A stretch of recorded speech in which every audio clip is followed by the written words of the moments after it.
Hello friends, കഴിഞ്ഞ പാഠം ചട്ടിപ്പത്തിരി എല്ലാവരും കണ്ടോ? പാഠമൊക്കെ നന്നായിട്ട് മനസ്സിലായിട്ടുണ്ടാവും അല്ലേ?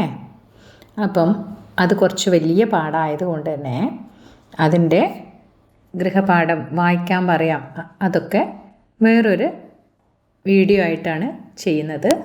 അപ്പോൾ കുട്ടികൾ ഇത് കയറി കണ്ട് നോക്കുക. പിന്നെ എല്ലാവരും ലൈക്ക് ചെയ്യാനും സബ്സ്ക്രൈബ് ചെയ്യാനും ഷെയർ ചെയ്യാനും മറക്കരുത് കേട്ടോ. നമുക്ക് പാഠത്തിലേക്ക് പോവാം. അടുക്കളയിൽ ചട്ടിപ്പത്തിരി ഉണ്ടാക്കാൻ ഉപയോഗിക്കുന്ന കുറേ ഉപകരണങ്ങളുണ്ട്.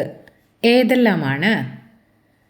ഉത്തരം: പിഞ്ഞാണം, സാൻ, ആസ, വട്ടപ്പലക, പത്തിരിക്കുഴൽ, ഓട്, വട്ടച്ചെമ്പ്, തകരപ്പാട്ട തുടങ്ങിയവയാണ്. ഏറെ കുട്ടികളുള്ള പുരയാണ്. കുട്ടികളുടെ കൈകൾ എല്ലായിടത്തും എത്തും. ഇങ്ങനെ പറഞ്ഞത് ഏത് സന്ദർഭത്തിലാണ്? ഇങ്ങനെ പറയാൻ കാരണം എന്ത്? ഉത്തരം: അദ്രുമാൻ പിയാപ്പിള ചട്ടിപ്പത്തിരി ഉണ്ടാക്കാൻ ആവശ്യമായ സാധനങ്ങൾ വാങ്ങിവെച്ച് എല്ലാം എണ്ണി തിട്ടപ്പെടുത്തുന്ന സന്ദർഭത്തിലാണ് ഇങ്ങനെ പറയുന്നത്. ആ കാലഘട്ടത്തിൽ കൂട്ടുകുടുംബമായി താമസിക്കുന്നതിനും വീടുകളിൽ ധാരാളം കുട്ടികൾ ഉണ്ടാവും. കുട്ടികൾക്ക് തിന്നാൻ ഇഷ്ടമുള്ള ബദം, കിസ്മസ് പോലുള്ളവയായതിനാൽ കുട്ടികൾ എടുത്തു കഴിക്കാൻ സാധ്യത ഉള്ളതിനാലാണ് ഇങ്ങനെ പറയാൻ കാരണം. ഞാൻ മരിച്ച പോലെ മറന്നുപോയി. ഈ വാക്യം അർത്ഥമാക്കുന്നതെന്ത്? തീർത്തും മറന്നുപോയി എന്നാണ് ഈ പദം കൊണ്ട് അർത്ഥമാക്കുന്നത്. എന്താ, ജനിച്ചിട്ട് ചട്ടിപ്പത്തിരി കാണാത്തതല്ലേ? അല്ല പിന്നെ. ആരാണിങ്ങനെ പറഞ്ഞത്? എപ്പോൾ? ബിച്ചായി ഷെയ് താത്ത ആണിങ്ങനെ പറഞ്ഞത്. ആർക്കോ കൊടുക്കാനായി വലിയ അളവിൽ ചട്ടിപ്പത്തിരി നിർമ്മാണ പ്രവർത്തനത്തിൽ മുഴുകിയിരിക്കുന്ന അവസരത്തിൽ കൽമയുടെ മകൻ അബു ചട്ടിപ്പത്തിരി തിന്നാനുള്ള കൊതിയോടെ അടുക്കളയിൽ വന്നപ്പോൾ ബിച്ചായി ഷെയ് താത്ത പറഞ്ഞതാണിത്. കുട്ടികൾക്ക് കൊതി സാധാരണയാണെങ്കിലും ശ്രമകരമായ പാചകപ്പണിക്കിടയിലായതിനാലാവാം ജനിച്ചിട്ട് ചട്ടിപ്പത്തിരി കാണാത്തതല്ലേ എന്ന് ദേഷ്യത്തോടെ ചോദിച്ചത്. ബിച്ചായി ഷെയ് താത്ത അത് കേട്ടില്ല. അതെന്നല്ല, ലോകത്തിലെ മറ്റൊരൊച്ചയും കേട്ടില്ല. എന്താവും കാരണം? ഈ പ്രസ്താവനയിലൂടെ അവർ മറ്റൊരൊച്ചയും കേൾക്കാത്ത വിധം തൻ്റെ ശ്രദ്ധ ചട്ടിപ്പത്തിരി പാകമായി വരുന്ന ചെമ്പിനകത്ത് കേന്ദ്രീകരിച്ചു നിർത്തി എന്നാണ് ലേഖകൻ വ്യക്തമാക്കുന്നത്.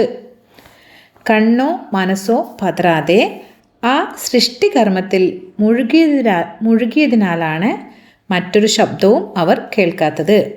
പാചകം ബിച്ചായി ഷെയ് താത്തയ്ക്ക് മഹത്തായൊരു സൃഷ്ടികർമ്മമാണ് എന്ന് ലേഖകൻ ഇതിലൂടെ വ്യക്തമാക്കുന്നു. പലഹാരങ്ങളുടെ താജ് പണിത ആ കൈകൾക്ക് ആശ്വാസം തോന്നി എന്ന് പറഞ്ഞിരിക്കുന്നത് എന്തുകൊണ്ട്? ഇവിടെ താജ് എന്ന് വിശേഷിപ്പിച്ചിരിക്കുന്നത് എന്തിനെ? ചട്ടിപ്പത്തിരിയുടെ വട്ടച്ചെമ്പ് അടുപ്പിൽ കയറിയപ്പോൾ ബിച്ചായി ഷെയ് താത്തയ്ക്ക് തോന്നിയ ആശ്വാസത്തെയാണ് ലേഖകൻ ഇതിലൂടെ സൂചിപ്പിക്കുന്നത്. ലോക മഹാത്ഭുതങ്ങളിലൊന്നാണ് താജ്മഹൽ. കുറേ പേരുടെ കൂട്ടായ അധ്വാന ബലമാണത്. അതുപോലെ വീട്ടുകാരെ കലാവൈഭവത്തോടെ ഒന്നിപ്പിച്ചാണ് ബിച്ചായി ഷെയ് താത്ത പലഹാരങ്ങളുടെ താജ് ആയ ചട്ടിപ്പത്തിരി തയ്യാറാക്കുന്നത്.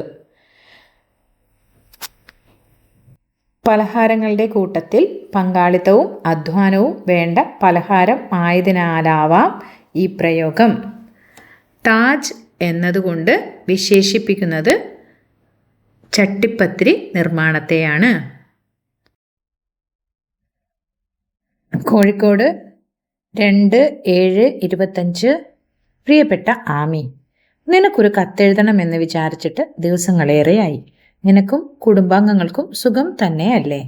എൻ്റെ മലയാളം പാഠപുസ്തകത്തിൽ PA മുഹമ്മദ് കോയ എഴുതിയ നോവലിലെ ഒരു ചെറിയ ഭാഗമായ ചട്ടിപ്പത്തിരി എന്ന പാഠം പഠിക്കാനുണ്ട്.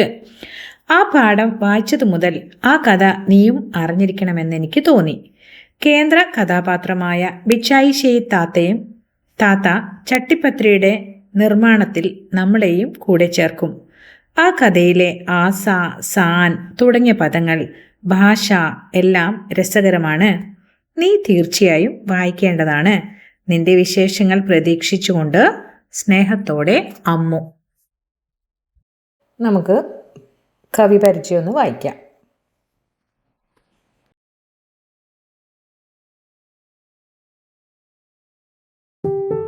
കൂട്ടുകാരെ, പഠന പ്രവർത്തനങ്ങളൊക്കെ ഇവിടെ കൊടുത്തിട്ടുണ്ട്.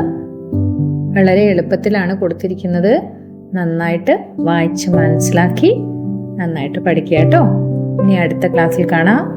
Thank you.